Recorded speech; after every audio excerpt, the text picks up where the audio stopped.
Is a property known for attracting crime in North St. Louis. Now the Grand Motel's days are numbered. The city brought down the hammer, giving owners 30 days, then temporarily closing its doors.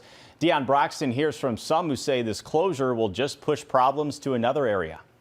No matter how many times the police show up, the problem is not solved by their presence. Rachel Hurtado works for Moho Justice Coalition. What we do is we distribute harm reduction supplies and safer sex supplies. A grassroots organization advocating for sex workers. I definitely think that these type of efforts for harm reduction mitigate the violence and the danger. But the violence and danger near Grand Motel in North St. Louis is too much for city officials. Friday, the city gave the nuisance property a month to close its doors temporarily. The city shutting down the motel is only going to proliferate the problem and make it pop up in a nearer area. But Grand Motel can open back up in 5 months. One of the reasons the city is shutting down Grand Motel because court documents say at least 4 people overdosed inside the motel this year, in addition to repeated calls for service. Court documents show people called police at least 86 times in the last year for prostitution, rape, drug use, shootings, and assaults. We do street outreach behind the Grand Motel every single week. Hurtado says the city needs to invest more in North City versus using police to solve issues. Who do we call?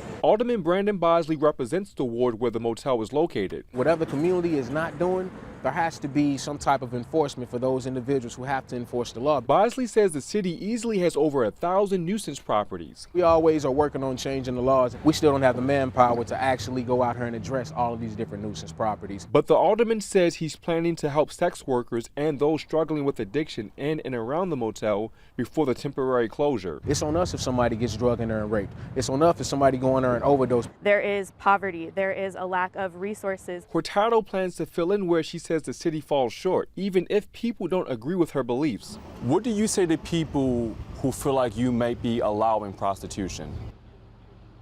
Great question. I would say that there is a fundamental misunderstanding, and we are aiming to communicate to everyone that sex work is work. Sex work is labor. It is legitimate labor. In Love City, Deion Broxton, News 4.